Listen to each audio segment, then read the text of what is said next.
जी अस्सलाम वालेकुम।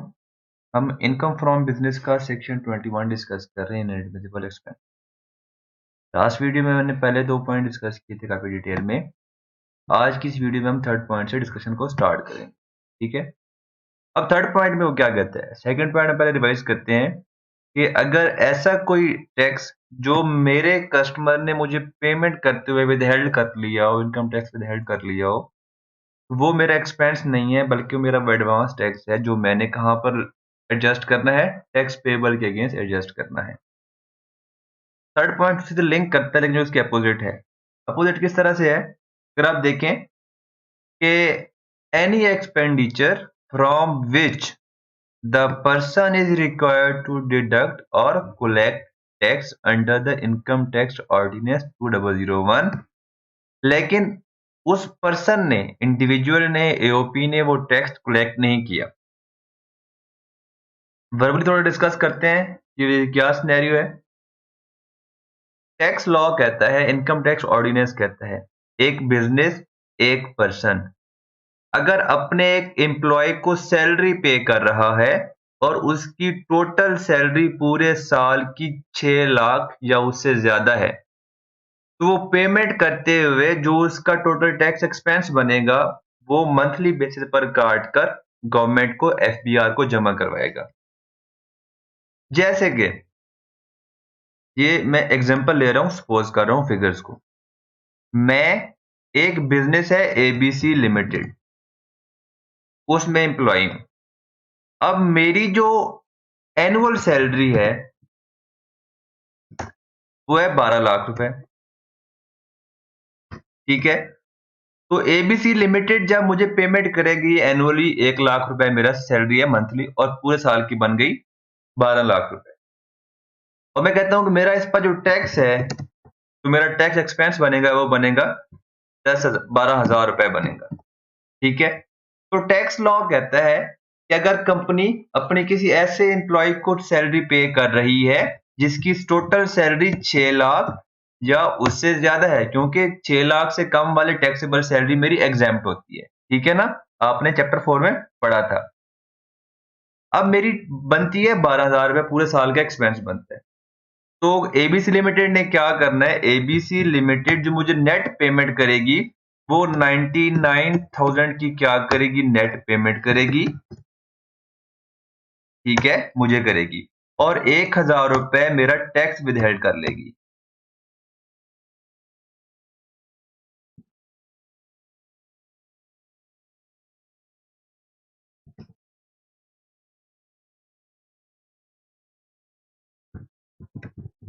ठीक है? अब एबीसी लिमिटेड इसकी डबल एंट्री क्या रिकॉर्ड करेगी? क्योंकि उसका जो सैलरी एक्सपेंस है वो तो 1 लाख रुपए पूरा है।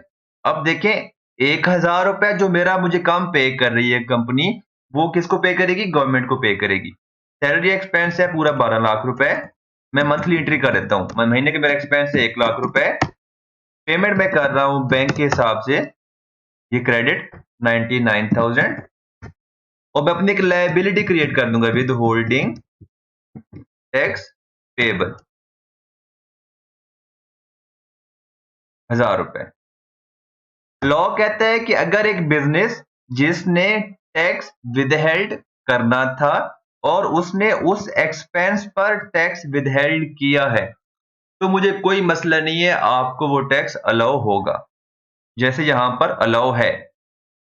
अगर कंपनी एक्सपेंडिचर करती है, एक्सपेंस इनकर नहीं करती, सॉरी एक्सपेंस इनकर करती है, और उस एक्सपेंस पर उसको इनकम टैक्स विदहेल्ड करना था लेकिन नहीं किया। अब केस वन हमें पता है कि मैं कहां से स्टार्ट करता हूं, अकाउंटिंग प्रॉफिट से स्टार्ट करते हैं हम। वो है 100 रुपए, 1,000 रुपए, 15 लाख रुपए, सॉरी। अब मैं करता हूं ऐड। मैं ये सपोज करता हूं, पहला केस ये लेते हैं कि मुझे सैलरी एक्सपेंस मेरा था, ठीक है, और मैंने कोई भी एक्सपेंस, क्या कहते हैं, मैंने टैक्स विदहेल्ड करना था लेकिन मैंने टैक्स विदहेल्ड नहीं किया। जो सैलरी है सारी की सारी उस पर्सन की उतनी अमाउंट की जितनी अमाउंट पर मैंने टैक्स विदहेल्ड करना था। सैलरी एक्सपेंस मैंने 1 लाख का लेस किया हुआ है, मैं 1 लाख क्या कर दूंगा, एड बैक कर दूंगा। अब मैं कहता हूं कि मैंने उस सैलरी एक्सपेंस पे क्या किया हुआ था, टैक्स विदहेल्ड किया है, तो मुझे वो टैक्स एक्सपेंस, मुझे एक्सपेंस क्या होगा, अलाउएबल होगा। ठीक है। सिमिलरली और भी एक्सपेंस हो सकते हैं। क्या हो सकती है, मैंने कुछ रिपेयर एंड मेंटेनेंस करवाई है, अब इनके रेट्स क्या है, विदहोल्डिंग की वो लेते हैं। अब रिपेयर एंड मेंटेनेंस मैंने करवाई है 5 मिलियन की। ठीक है। अब क्वेश्चन में वो कह सकता है कि 4 मिलियन की जो अमाउंट है उस पर विदहोल्डिंग की हुई है, विदहोल्डिंग डिडक्टेड। ठीक है। अब जो 1 मिलियन है, नो टैक्स विदहेल्ड। तो आपने उस केस में क्या करना है, वो कहता है कि टोटल 5 मिलियन का एक्सपेंस था, 4 मिलियन पे आपने विदहोल्डिंग की हुई है, लेकिन 1 मिलियन के एक्सपेंस पे आपने विदहोल्डिंग नहीं की हुई, तो आप क्या करेंगे, यहां पर 1 मिलियन क्या कर देंगे, ऐड बैक कर देंगे। जितने टैक्स पे, जितने एक्सपेंस पे मुझे विदहोल्डिंग करनी चाहिए थी और मैंने नहीं की, वो क्या हो जाएगा, ऐड बैक हो जाएगा। अब लिमिट क्या है, मुझे क्या पता कि मुझे किससे विदहोल्डिंग करनी है, किससे विदहोल्डिंग नहीं करनी। एनी पर्सन जिसको मैं पेमेंट कर रहा हूं, अगर पूरे साल में उसको मैं 75,000 या उससे ज्यादा की मैं पेमेंट करता हूं, तो मुझे क्या करना है, टैक्स विदहेल्ड करना है। ठीक है। अगर मैं 70, ये एक पर्सन की बात हो रही है, अगर पूरे साल में उस पर्सन को मैं 75,000 से अबव की उससे मैं कोई परचेज करता हूं, उससे अगर मैं कोई गुड्स परचेज करता हूं, उससे मैं कोई रिपेयर एंड मेंटेनेंस का काम करवाता हूं, उससे मैं फ्यूल डलवाता हूं, उससे मैं स्टेशनरी परचेज करता हूं and so on, multiple printing करवाता हूं, मल्टीपल एक्सपेंसेस होते हैं। अगर मैंने उसको, एक इंडिविजुअल को, एक पार्टी को 75,000 या उससे ज्यादा की अमाउंट पे की है, तो मुझे उस पर टैक्स लाजमी विदहेल्ड करना है। अगर टैक्स विदहेल्ड नहीं किया तो टैक्स एक्सपेंस डिसअलाउ हो जाएगा। अब यहाँ पर वो जो रॉ मटेरियल, क्योंकि आपको पता है कि इन्वेंट्री मेरा क्या होता है, एज एट द एंड मेरी कॉस्ट ऑफ सेल में एक्सपेंस चार्ज होता है। यहाँ पर वो रॉ मटेरियल के केस में कहता है कि लेट सपोज, वो कहता है कि आपने इन्वेंट्री, ठीक है, आप एज ए ट्रेडर काम कर रहे हैं, आपने इन्वेंट्री परचेज की है 5 मिलियन की। तो अब इस केस में मैं सपोज करता हूं कि मैंने 5 मिलियन जब पेमेंट की, इस पर मैंने 1 रुपए का विदहोल्डिंग टैक्स भी कलेक्ट नहीं किया, तो इस प्रोविजन, यहां तक के मुताबिक मेरा 5 का 5 मिलियन सारे का सारा क्या होना चाहिए, डिस अलाउ हो जाना चाहिए। तो लॉ कहता है कि रॉ मटेरियल या इन्वेंट्री के केस में अगर आप विदहोल्डिंग नहीं करते, तो जो डिसअलाउंस है वो आपकी मैक्सिमम 20% ऑफ क्या हो सकती है, टोटल परचेज हो सकती है। उस केस में मैं क्या करूंगा, अब यहां पर क्या चीज है, 5 मिलियन, मैं कहता हूं कि मैंने 5 मिलियन के 5 मिलियन पर कोई टैक्स विदहेल्ड नहीं किया, और मैं लॉ कहता है कि आपकी जो मैक्सिमम डिसअलाउंस होगी वो होगी 20%। इन दोनों में से जो हायर अमाउंट होगी वो आपकी क्या हो जाएगी, यहाँ पर लेस हो जाएगी 1 मिलियन रुपीज। मैं यहाँ पर एड बैक कर दूंगा। अब मैं दूसरा केस देखता हूं, मैं कहता हूं कि जो मैं इन्वेंट्री 5 मिलियन की परचेज की है, लेकिन 2 मिलियन पर मैंने क्या किया है, टैक्स की विदहोल्डिंग नहीं की। यहां पर वो ये कह रहा है कि not exceed 20% of purchase of raw material and finish goods. अब यहां पर देखें, जो मैंने टैक्स विदहेल्ड जितनी अमाउंट पर नहीं किया वो 2 मिलियन है, लेकिन जो 20% ऑफ परचेज है वो 1 मिलियन है। इस केस में भी क्या करूंगा, मैं 1 मिलियन ही क्या करूंगा, यहां पर ऐड करूंगा इन्वेंट्री परचेज। ठीक है। फिर नेक्स्ट आता है, मैं कहता हूं कि मैंने जो टैक्स विदहेल्ड नहीं किया वो मैंने 8 लाख पर नहीं किया। ठीक है। तो यहां पर क्या होगा, जो एक्चुअल या 20%, ठीक है ना, जो लोअर होगा वो क्या करूंगा, मैं यहां पर एज एक्सपेंस क्लेम कर दूंगा, और जो मैंने जितनी अमाउंट पर मैंने टैक्स विदहेल्ड नहीं किया वो मेरा क्या हो जाएगा, एज एक्सपेंस डिसअलाउ हो जाएगा। ये मेरी थी ये प्रोविजन। अब हम नेक्स्ट पर जाते हैं। वो कहता है कि एनी अमाउंट, आपको पहले वर्बली बता देता हूं कि लॉ कहता है कि अगर किसी बिजनेस ने, आपको पता है कि नॉर्मली कंपनी जो होती हैं बीच में डिस्ट्रीब्यूटर्स को या कमीशन एजेंट्स को हायर करती हैं जो उनकी प्रोडक्ट्स को मार्केट में सेल करते हैं। तो लॉ कहता है कि अगर आप क्या करते हैं, फिर उस पर्सन को, उन इंडिविजुअल्स को, इन बिजनेसेस को कुछ कमीशन देते हैं परसेंटेज के हिसाब से, सेल वैल्यू का 5%, 10%, 2%, 3% एंड सो ऑन, वेरी करता है। वो आपका क्या होता है, कमीशन एक्सपेंस होता है अकाउंटिंग अकाउंटिंग के अंदर, बिजनेस के अंदर। आपने, लॉ कहता है कि अगर आप एक थर्ड स्केड्यूल के आइटम्स हैं, जो हम सेल्स टैक्स में पढ़ेंगे थोड़ी बहुत, लेकिन आपको याद करने की जरूरत नहीं है, आपको स्पेसिफिकली बताएगा कि आपने किसी ऐसे पर्सन को as a commission agent hire किया हुआ है जो कि सेल्स टैक्स में रजिस्टर्ड नहीं है, ठीक है। वो अगर सेल्स टैक्स में रजिस्टर्ड है तो कोई मसला नहीं है, आप उसको जितनी कमीशन पे करते रहें, आपकी मर्जी, आपको सारे का सारा अलाउ होगा। अगर आपने ऐसा कोई पर्सन हायर किया हुआ है जो सेल्स टैक्स में रजिस्टर्ड नहीं है और आपको उसको जो गुड्स की सेल कर रहे हैं वो थर्ड स्केड्यूल के आइटम्स की सेल कर रहे हैं, तो उस केस में जो आपको कमीशन अलाउ होगा वो 0.2% ऑफ ग्रॉस सप्लाईज होगा। चलिए जी देखते हैं केस वन। मेरा जो पर्सन है अनरजिस्टर्ड है, जो मेरी गुड्स हैं अदर देन थर्ड स्केड्यूल, क्योंकि हम थर्ड स्केड्यूल की बात हो रही है, third schedule, all commission expense allowed, ठीक है ना, क्योंकि वो स्पेसिफिकली बात कर रहा है थर्ड स्केड्यूल की। अगर थर्ड स्केड्यूल के अलावा मैं गुड्स जिसके थ्रू भी सेल कर रहा हूँ सारी की सारी अलाउ होंगी, ठीक है। अब आते हैं केस टू पर। अनरजिस्टर्ड, सॉरी ये है रजिस्टर्ड पर्सन,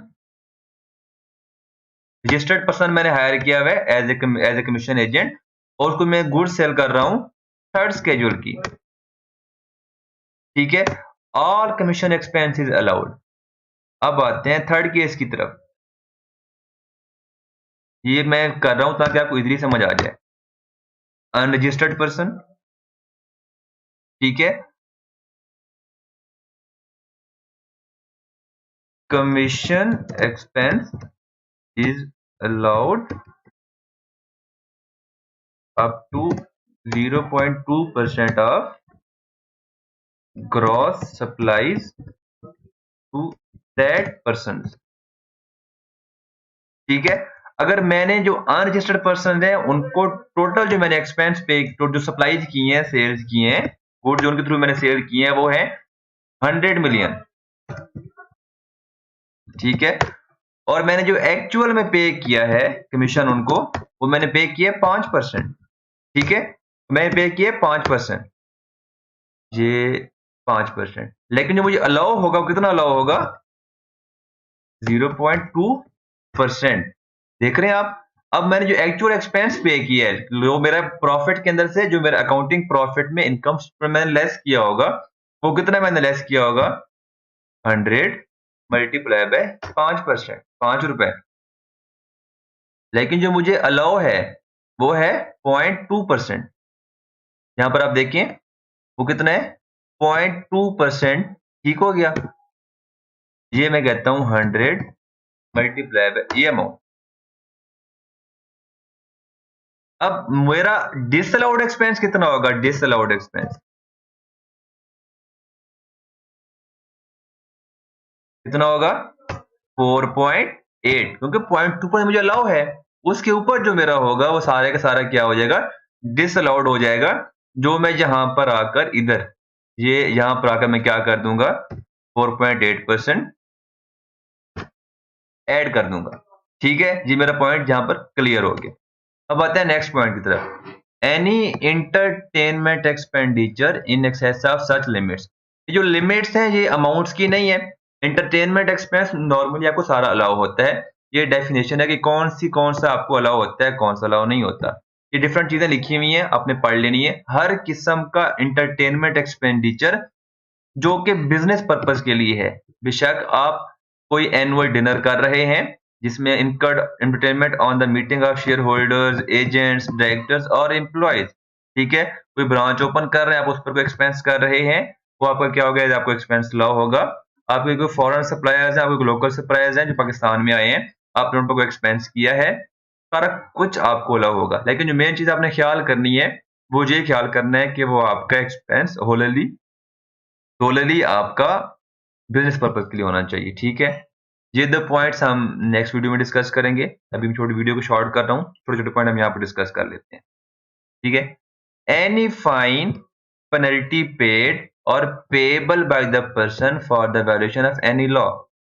अगर आपको एससीसीपी ने कोई पेनल्टी फाइल की है, अगर आपको एफबीआर ने कोई पेनल्टी चार्ज की है, कोई सेल्स टैक्स के अंदर, या आपको कस्टम्स एक्ट के अंदर आपको गवर्नमेंट ने कोई पेनल्टी चार्ज की है, या आपको कोई एनवायरमेंटल लॉ की वजह से आपको पेनल्टी चार्ज हुई है, कोई आपको गवर्नमेंट ने पेनल्टी चार्ज की है, फाइन की है, वो फाइन आपको अलाउ नहीं होगा। अकाउंटिंग के अंदर आपने क्या किया होगा, आपने अदर एक्सपेंसेस में उस पेनल्टी को लेस किया होगा, लेकिन जब आप टैक्स की वर्किंग कर रहे होंगे, आप यहाँ पर ऐड कर देंगे पेनल्टीज। ठीक है, जितनी भी आपको यहाँ पर ऐड बैक कर देंगे। Next, any personal expenditure incurred by the person. Accounting में देखो कि हमारे सिलेबस में जो बिजनेस है वो सिर्फ किस चीज का है, इंडिविजुअल का एंड एसोसिएशन ऑफ पर्संस का, एओपी का, पार्टनरशिप का। अगर आप अकाउंटिंग में देखें तो अकाउंटिंग में हमने बिजनेस में पढ़ा था कि ओनर ने अपने पर्सनल इलेक्ट्रिसिटी बिजनेस एक्सपेंसेस को बिजनेस के बैंक अकाउंट से पे कर दिया है। हम क्या करते थे, एक्सपेंस को क्रेडिट करते थे, सॉरी, हम क्या करते थे, बैंक को अगर हमने पहले डब्ल्यूएनटी क्या रिकॉर्ड की होती थी, हमने रिकॉर्ड की होती थी गलती से एक्सपेंस डेबिट बैंक क्रेडिट। हम उसको किस तरह ठीक करते थे, drawings debit expense credit. Tax में भी टैक्स लॉ कहता है कि जो पर्सनल एक्सपेंडिचर्स हैं किसी भी इंडिविजुअल के, वो आपको अलाउ नहीं है। पर्सनल एक्सपेंडिचर आपके जो पार्टनर्स के हैं वो भी आपको अलाउ नहीं है एज एक्सपेंस। ठीक है, ये amount, any amount carried to a reserve fund और कैपिटलाइज अगर आपने एज एसेट रिकॉर्ड कर लिया है तो आपको एक्सपेंस अलाउ नहीं होगा। आप उस पर क्या करेंगे, डेप्रिसिएशन या अमोर्टाइजेशन चार्ज करेंगे। अगर आपने कोई प्रॉफिट, जैसे हम करते हैं जनरल रिजर्व में कोई अमाउंट ट्रांसफर करते हैं, वो आपका एक्सपेंस नहीं होता बल्कि आपका एक तरह का कैपिटल होता है, आपकी इन्वेस्टमेंट बन जाती है, आपके कोई कैपिटल रिजर्व रिकॉर्ड होता है, तो आपको एक्सपेंस अलाउ नहीं होता। आपने इंट्रोडक्शन टू अकाउंटिंग में पार्टनरशिप में पढ़ा होगा कि salaries to partners, commission on या प्रॉफिट ऑन या मार्कअप ऑन, जो आप लोन, अगर आपने कोई ड्राइंग्स की हैं, अगर आपने कोई कैपिटल के ऊपर आप जो प्रॉफिट में शेयर दिए होते हैं, परसेंट दे होते हैं कि 5% on capital invested and so on, different आपने ना वो प्रोविजंस पढ़ी होंगी, डिफरेंट आपने चीजें उसके अंदर पढ़ी होंगी पार्टनरशिप के अंदर। तो लॉ कहता है कि ऐसा कोई भी पेमेंट जो पार्टनर्स को हो रही होगी, सैलरीज की, कोई बोनस वगैरह जो पार्टनर्स को आप पे कर रहे होंगे ओपी के अंदर, वो सारे आपको डिस अलाउ होंगे, आप सारे ऐड बैक कर देंगे। ठीक है, वो आपको अलाउ नहीं होंगे। नेक्स्ट चीज, ये हमारी लास्ट पोजीशन इस वीडियो की, एनी सैलरी पेड और पेबल एक्सीडिंग ₹25,000। अगर आपने 25,000 या उससे ज्यादा की अमाउंट सैलरी की कैश में पे की है, तो फिर आपकी वो सैलरी का जो एक्सपेंस है आपको डिसअलाउ हो जाएगा। इस बजट से पहले ये जो लिमिट थी, ये 15,000 रुपए की थी, और इस बजट में ये आपकी अमाउंट इंक्रीज करके उन्होंने 25,000 रुपए कर दी है। Thank you so much.